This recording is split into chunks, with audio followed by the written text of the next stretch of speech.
亲爱的弟兄姐妹，主内平安。어, 사랑하는 형제 자매 여러분, 주 안에서 평안하기를 원합니다라는 말입니다. 중국에서 사역자들이 이렇게 말씀을 전할 때 항상 서로 이렇게 인사를 나눔으로써 이렇게 말씀을 시작하는 것을 보았습니다. 이것은 이렇게 이야기하면 옆에 계신 분들에게 그러한 평안이 함께 있기를 원합니다. 그런 의미에서 평안이라고 중국말로는 평안인데 우리나라 말로 평안입니다. 이렇게 그 평안이 옆에 있는 분들에게도 같이 임하기를 원합니다라는 그런 마음으로 함께 평안을 나누어 줬으면 좋겠습니다. 제가 다시 한번 이렇게 이야기를 할 때 옆에 분들에게 평안이라고 핑안이라고 이렇게 나눠 줬으면 좋겠습니다. 다시 한번 인사하겠습니다. 친아이들弟兄姐妹 주의 평안.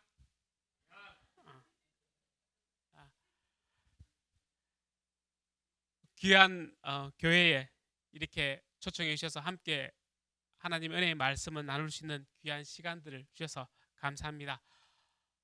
특별히 약 2주 전에 선교사 재충전 수련을 통해서 제가 이 교회를 처음 방문하게 되었습니다. 교회에서 귀한 음식도 저희들에게 대접해 주시고 또 귀한 선물도 주셨는데 귀한 목사님의 그 비잉에 대해서 여러 가지 말씀을 많이 하셨지만 비잉에 대해서 다시 한번 생각해 볼 수 있는 시간이 있었습니다. 제가 요 맨 앞자리에 앉아서 눈물로서 정말 다시 한번 하나님께서 처음 제게 주셨던 그 첫 모습들, 첫 열정들을 회복할 수 있도록 정말 선교사의 정체성을 다시 한번 회복할 수 있도록 그렇게 간절히 기도드렸던 적이 있습니다. 그 후에 많은 선교사님들과 함께 교제를 나눌 수 있는 시간들이 있었던데 모든 선교사님들이 만날 때마다 그때 시간들이 너무나 좋았다고 너무나 감사했다고 정말 내 자신의 모습을 다시 한번 돌이켜보면서 그 말씀을 나누며 또 특별히 이제 그것을 이웃에게 전가할 수 있는 귀한 시간들이 되었다고 이렇게 간증하는 것들을 들었습니다. 귀한 그렇게 아침에 목사님과도 잠깐 이야기를 나누면서 규모가 그렇게 크지 않지만 온 교회가 하나 되어서 선교사님들을 섬기고 또 하나님의 복음을 땅 끝까지 전가하기 위해서 이렇게 애쓰는 모습을 보면서 많은 도전을 받게 되어집니다. 저는 방금 목사님께서 소개해 주신 것처럼 중국 운남성이라는 곳에서 2003년도에 가서 사역을 하다가 작년 6월에 안식년차 플로에 왔습니다. 운남성이라는 곳을 아마 잘 모르실 수도 있을 것입니다. 운남성은 미얀마와 라오스와 베트남과 국경을 이루고 있는 그러한 지역입니다. 특별히 중국의 56개 민족 가운데 25개의 민족, 소수민족들이 그곳에 거주하는 그러한 곳입니다. 그래서 중국에 많은 소수민족들이 거주하는 곳이 있지만 제일 많은 소수민족들이 거하는 곳이 중국 운남성입니다. 그리고 혹시 차마고도라고 들어보셨습니까? 차마고도가 시작하는 곳이 바로 운남성입니다. 그 운남성에 차를 가지고 가서 시장에 있는 말과 바꾸는 그 길들을 차마고도라고 그러는데 그 차가 나는 곳이 유명한 차가 바로 보이차, 중국말로는 푸월차라 그러는데 그 운남성의 보이라는 지방에서 푸월이라는 지방에서 나는 차가 바로 보이차입니다. 그래서 그 차를 시장에 있는 그 말과 교환하는 그 교역로가 바로 차마고도입니다. 하나님께서 2003년에 저를 그곳에 보내어서 그곳에서 여러 가지 많은 사역들을 하면서 특별히 소수민족들을 섬기고 품게 해주셔서 지금까지 그 사역들을 감당해 왔었습니다. 아브라함이 도박을 하고 마태가 마약을 하고 누가가 에이즈에 걸려 있습니다. 아마 이야기를 들으면 선교사님 도대체 무슨 뜬금없는 소리를 하시냐고 그렇게 말씀하실 수도 있을 것입니다. 제가 들어가서 사역하고 있는 운남성의 잉장이라는 바로 미얀마와 접경해 있는 한 현의 이야기입니다. 운남성 수도가 수도 운남성의 그 중심 도시가 곤명이라는 곳인데 그곳에서 약 버스로 15시간에서 16시간 정도 지나가면 잉장이라는 그 현이 나옵니다. 바로 미얀마와 접경해 있습니다. 미얀마와 접경해 있기 때문에 많은 마약들이 이렇게 성행하는 그런 곳이고 마약과 함께 또한 동일하게 따라다니는 것이 바로 에이즈의 문제입니다. 그래서 운남성 가운데 제일 마약과 에이즈 문제가 심각한 곳이 바로 잉장현의 이야기입니다. 그런데 이 잉장현에는 약 100여 년 전에 그 영국의 제임스 오 프레이즈라고 선교사님이 그곳에 가서 복음을 전해서 특별히 그곳 가운데 리수족에게 복음을 전해서 리수족의 민족의 70%에서 80% 정도가 복음화된 그러한 민족이 있습니다.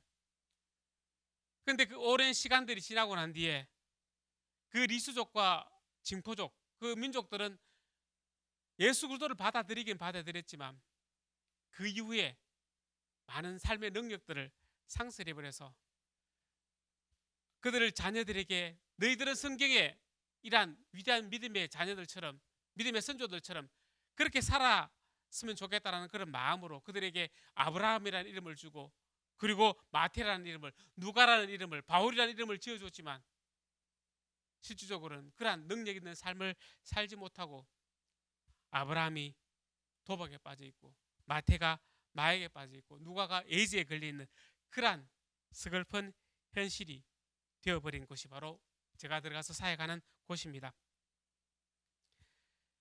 예수를 믿는다는 것이 그들의 삶의 힘이 아니라 예수를 믿는다는 것이 그들 가운데 능력이 되어지는 것이 아니라 예수를 믿는다고는 하지만 아무런 삶의 힘의 능력이 없는 그래서 오히려 많은 예수를 알지 못하는 사람들에게 비웃음과 조롱거리가 되어 있는 것이 제가 들어가 사역하고 있는 운남성 잉장현의 현실입니다. 다시 그들에게 복음이 필요한 지역입니다.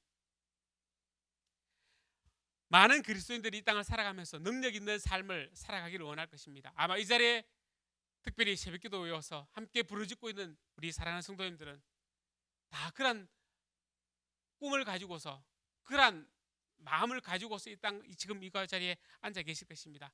이왕 예수를 믿었는데 그냥 믿는 둥 마는 둥 하는 그러한 사람이 아니라 이왕 예수를 믿었으면 좀 능력 있는 삶을 살아가는 정말 세상의 사람들에게 야, 저 사람은 예수 믿는 사람이구나 떳떳하게 자랑할 수 있는 그리고 하나님과 사람으로부터 인정받을 수 있는 그러한 사람이 되기를 원하는 그러한 마음들이 있을 것입니다.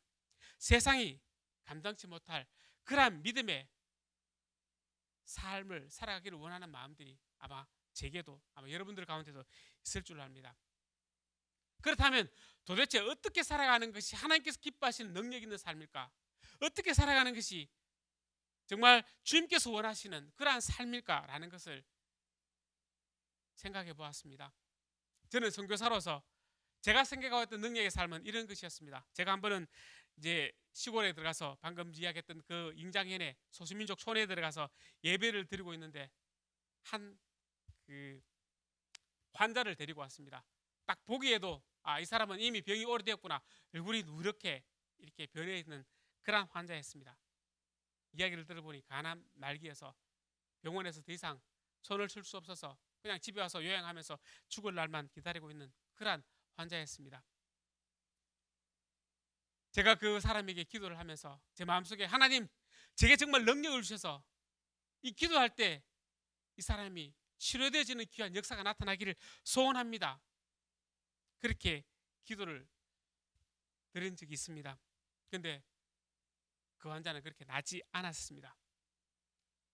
제가 선교사로서 타민족에 가서 복음을 전할 때 제게는 그것이 참 그리스도인이 이런 능력이 있어야 되는구나. 특별히 선교사에게 그런 능력이 필요하구나 라는 것들을 많이 생각을 했습니다.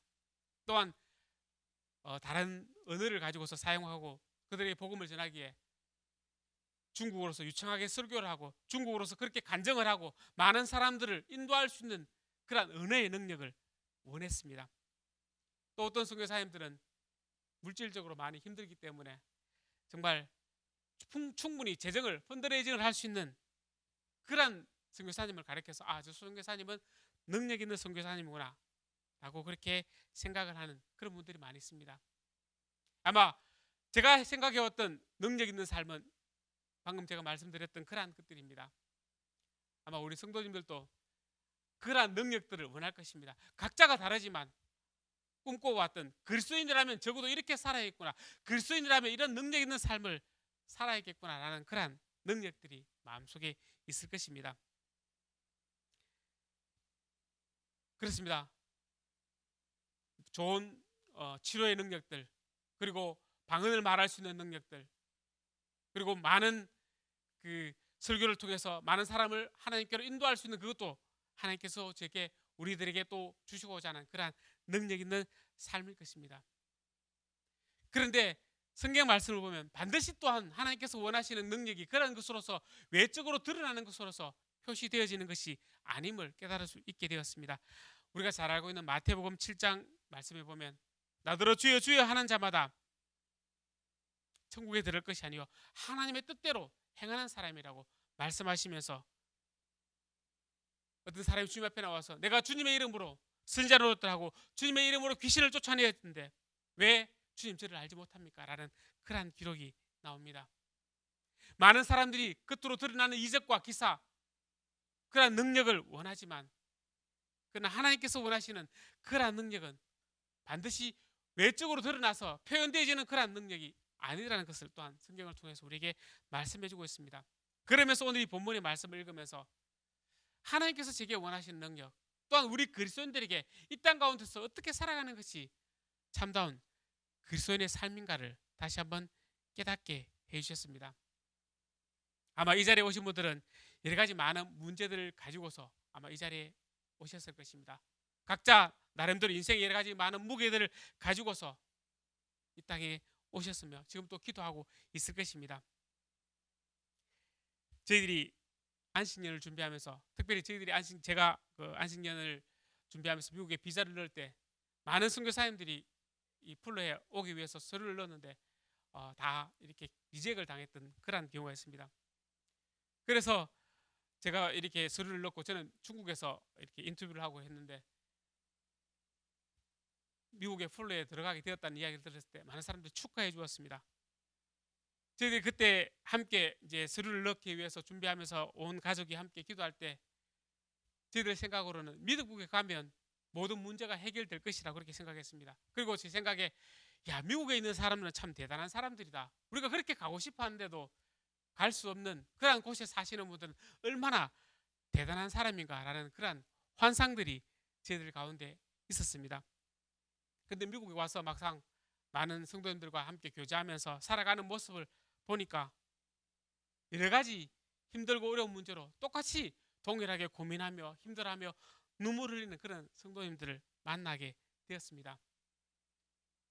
그래서 미국에 있다고 해서 다 행복한 것이 아니라 미국에 있다고 해서 모든 문제가 떠나간 그런 것이 아니라 어쩌면 이 최첨단 미국 사회에서 더 힘들고 더 어려운 많은 인생의 문제들을 가지고서 그렇게 살아가는구나 라는 것들을 느끼게 되었습니다.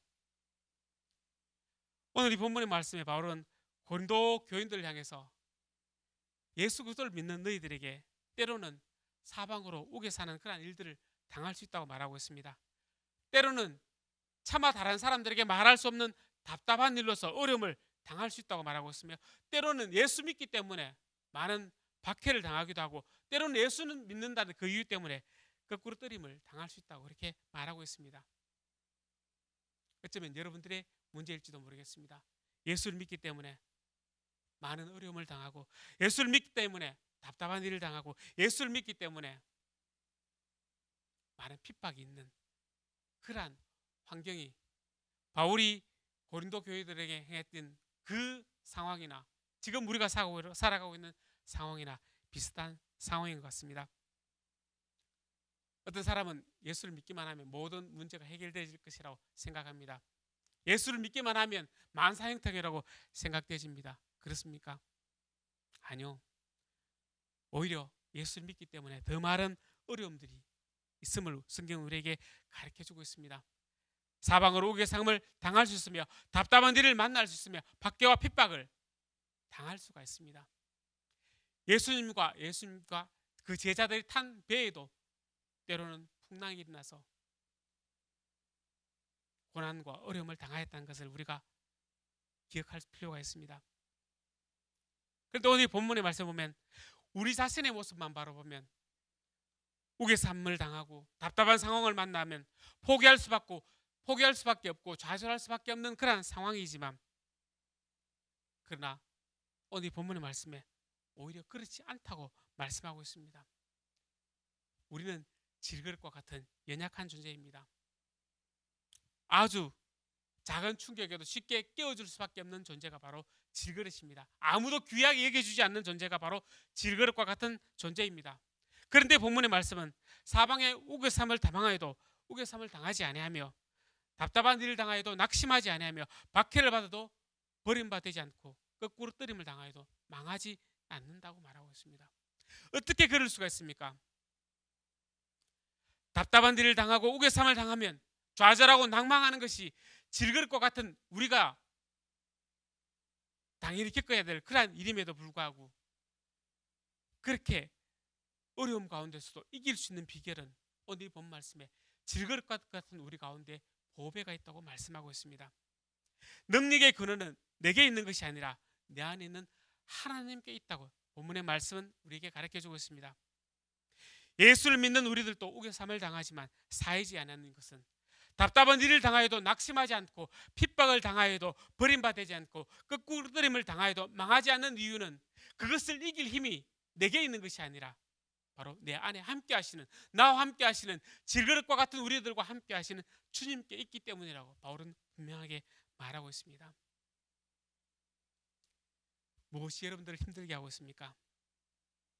어떤 답답한 일들을 만나 있습니까? 날마다 새벽마다 나와서 무릎 꿇고 있는 그 이유가 무엇입니까? 질그릇과 같은 연약한 나를 바라보면 포기하고 좌절할 수밖에 없지만 우주보다 더 크시고 천지 만물을 지으신 그 하나님을 바라보십시오. 나는 비록 연약하지만 나를 만드신 그분, 나와 함께 하신 그분은 강하신 분이십니다. 나는 비록 아무것도 할 수 없는 분, 아무것도 할 수 없는 존재이지만 나와 함께 하신 그분은 모든 것을 할 수 있는 분이십니다. 나는 내일의 일도 알지 못하지만 나와 함께 하시는 그분은 내 필요를 아시며 내 장래를 아시며 우리 아이들의 장래를 아시는 분이십니다.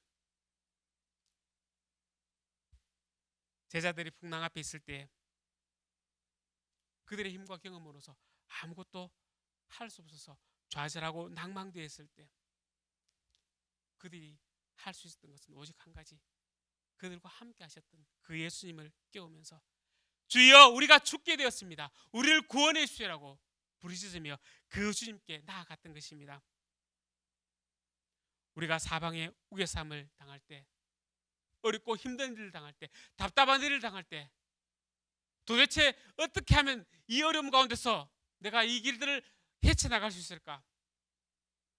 그러한 절망적인 상황 가운데 빠져 있을 때 우리가 해야 할 일들은 하나님, 내 힘을 통해서는 이 고난을, 이 어려움들을 이겨나갈 수 없습니다. 하나님 도와주세요. 하나님 살려주세요. 내 안에 계신 그 주님을 바라보는 것입니다. 우리를 어렵게 하는 환경이 우리 가운데 문제가 아니라 진정한 문제는 내가 내 안에 계신 그 주님을 신뢰하지 못하기 때문입니다. 내가 내 안에 계신 그 주님을 바라보지 못하고 내가 내 안에 계신 그 주님을 의지하지 못하기 때문에 우리가 이 땅 가운데서 여전히 낭망하고 좌절하고 힘들어하고 있는 것입니다. 고난 가운데 있습니까? 주님께 부르짖으십시오. 절망 가운데 있습니까? 주님을 바라보십시오. 주님만이 우리의 문제의 참된 해결자이십니다. 그렇다면 우리가 어떻게 하면 그 주님의 능력을 덧입을 수 있겠습니까? 오늘 이 본문의 말씀에 바울은 내가 죽어야만 한다고 말씀하고 있습니다.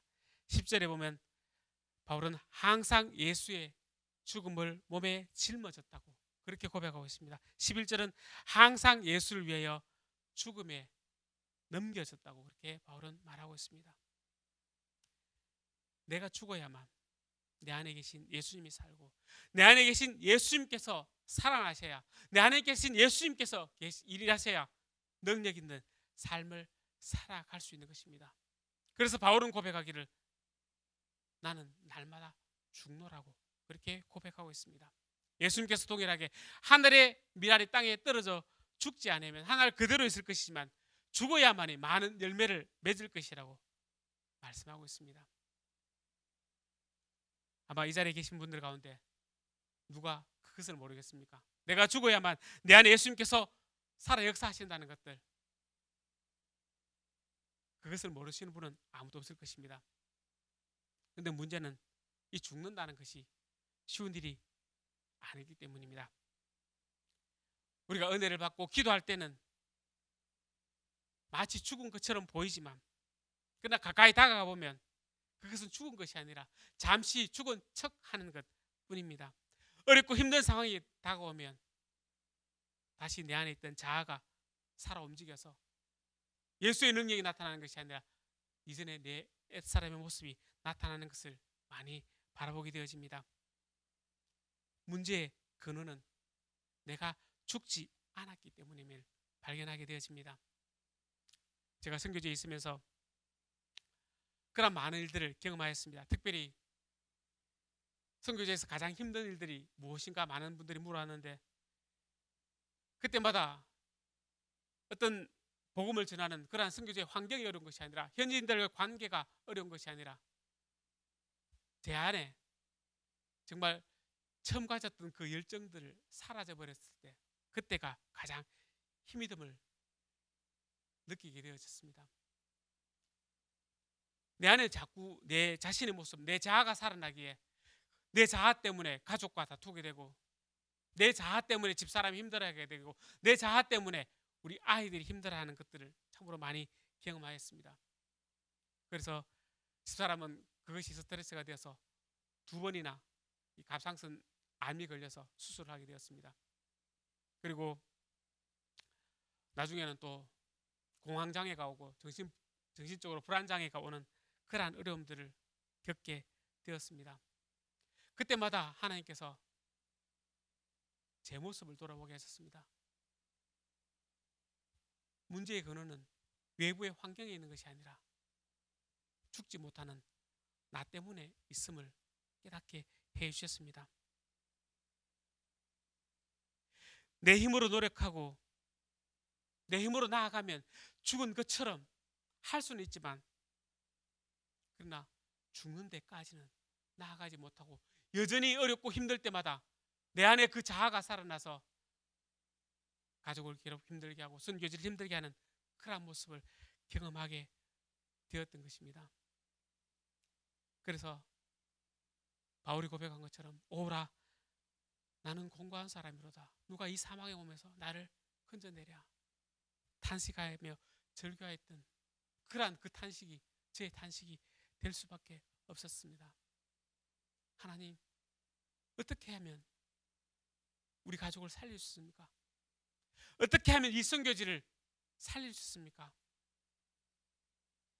그때마다 하나님께서 제게 주신 답은 내가 죽어야 한다는 그러한 말씀이었습니다. 내 자신을 온전히 주님께 맡기는 길밖에 없습니다. 나는 스스로 죽을 수 없고, 아니 인간의 본성상 죽기를 싫어하는 것이 제 모습이었습니다. 그러나 내 안에 계신 성령님께서 나를 십자가 앞에 나아가게 하시고, 그 십자가 앞에서 나를 못 박게 하실 때만이 내가 죽음의 단계까지 나아갈 수 있게 된 것을 바라보게 되었습니다. 우리가 당한 문제는 그 근본적인 원인이 환경에 대한 문제 때문이 아니라 내가 온전히 죽어지지 못하였기 때문임을 깨닫게 하신 것입니다. 가만히 여러분들의 삶들을 돌이켜보십시오. 무엇이 여러분들을 힘들게 하십니까? 무엇이 여러분들을 어렵게 하십니까? 그 환경의 문제가 아니라 바로 내가 문제임을 깨닫게 되어질 수 있을 것입니다. 저는 이 말씀을 통해서 우리가 능력 있는 삶을 살아갈 때, 능력 있는 삶이 무엇인가, 그것을 날마다 간구하면서 살아갔을 때 주님께서는 이 말씀을 통해서 십자가의 삶, 십자가를 바라보며 날마다 그 십자가 앞에서 내가 죽는 것이 능력 있는 삶이라고 그렇게 말씀하시는 것을 깨달을 주셨습니다. 바울은 그렇게 해서 말하기를, 십자가가 멸망당하는 자에게는 미련한 것이지만 구원받은 너희들에게는 하나님의 능력이라고 말씀하셨습니다. 그 십자가의 복음은 단순히 예수 그리스도를 알지 못하는 사람들이 들어야 할 그 복음만이 아니라 오늘날 예수 그리스도를 믿는다고 하는 우리들에게도, 아니 선교사라고 말하는 제 자신에게도 여전히 날마다 드려야 할 생명의 복임을 저한테 깨닫게 하셨습니다. 바울은 복음 때문에, 십자가 때문에 많은 고난과 어려움을 당하였습니다. 그러나 그는 그 복음을 결코 부끄러워하지 않았습니다. 바울은 복음으로 인해서 고난을 당하고 십자가로 인해서 아픔을 당하는 것을 오히려 기뻐하고 즐거워하였습니다. 복음은 바울이 바울 되게 하는 시작이었고, 십자가는 바울의 전부이며 바울의 마지막 자랑이었습니다. 십자가가 우리의 능력입니다. 십자가만이 우리를 그리스도인답게 살아가게 하는 유일한 길입니다. 예수님 한 분으로 만족하십니까? 십자가만 자랑하실 수 있습니까? 주님께서 제게 그 질문을 하게 하셨습니다. 과연 너는 십자가 하나로, 예수님 한 분만으로 만족하고 있니? 주님 그렇습니다. 저는 십자가 하나로, 예수님 한 분만으로 충분합니다 라고 그렇게 자신 있게 말할 수 있으면 얼마나 좋겠습니까? 저도 처음 선교지에 나아갈 때 그렇습니다. 주님, 어디로 가든지 이 예수 그리스도의 십자가만, 예수 그리스도의 복음만 전가하기를 원합니다라고 그렇게 고백하면서 나아갔습니다. 그런데 시간이 지날수록 자꾸만 십자가는 기본이고 플러스 건강, 재물, 순탄한 환경들, 그것들을 추구하고 있는 제 모습을 바라보게 되었습니다. 아니, 나중에는 십자가보다 오히려 재물을, 십자가보다 많은 사람들에게 인정받고자 원하는 그런 것들이 추가되어 있던 제 모습을 보게 되었습니다. 그럴 때마다 주님께서는 제게 한 노래를 주셔서 다시 한번 주님의 품으로 돌아오게 하셨습니다. 바로 예수를 생각하고 나는 이라는 찬양입니다. 이 찬양은 일본의 우찌무라 간주라는 사람이 지은 그런 찬양입니다. 제가 아시는 분들은 같이 찬양 들어도 좋겠습니다.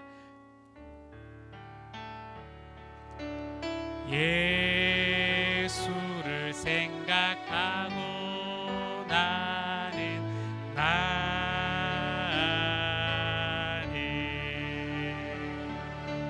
나의 가난함도 슬프지 않고 남의 부요함도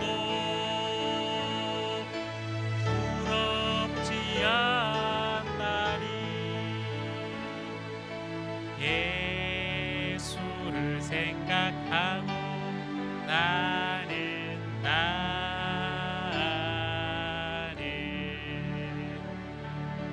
오직 감사한 마음이 넘칠 따름이라.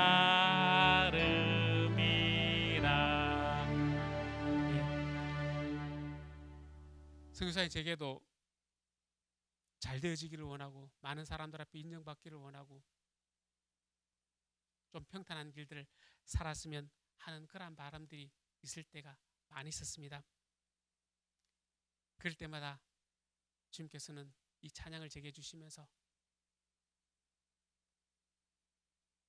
아무것도 아닌 나를 위해서 십자가에 못 박혀 죽으시고 피 흘려 죽으신 그 예수 그리스도를 생각하라고, 나는 너를 위해서 하늘 보좌의 영광을 버리고 이 땅 가운데 와서 모든 것을 너를 위해 주었노라고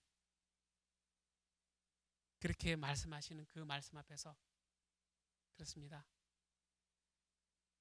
제가 십자가 하나만으로, 예수님 한 분만으로 충분하다고 그렇게 고백하면서 살아왔는데 하나님, 내 안에 또 십자가 말고 다른 세상의 것들을 추구하는 마음들이 자라나고 있음을 보게 됩니다.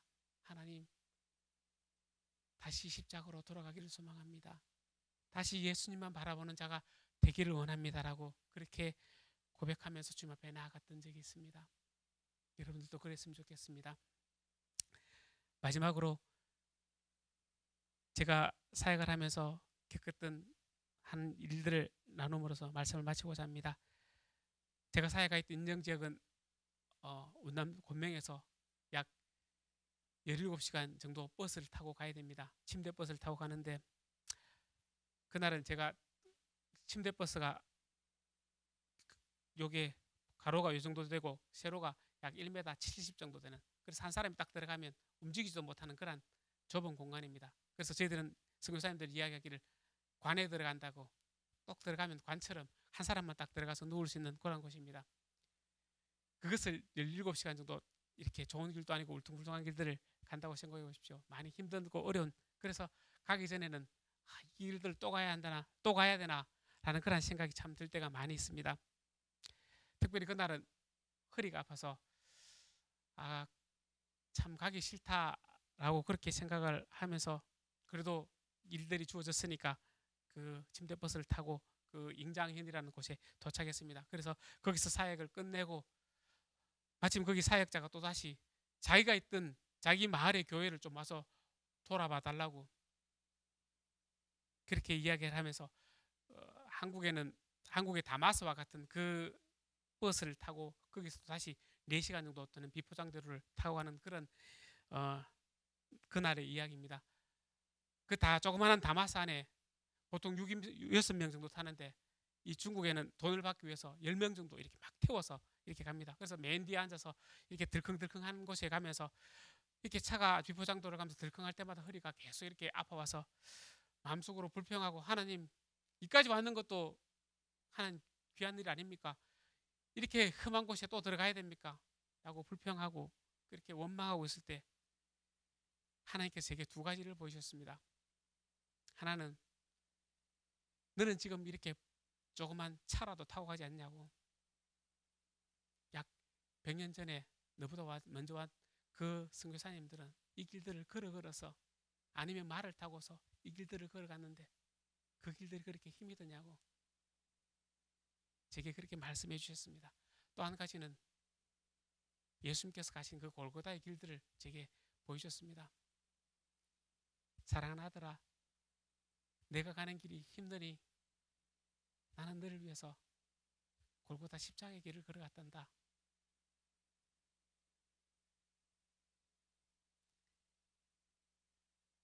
저는 그 주님의 음성을 들으면서 하나님 잘못했습니다.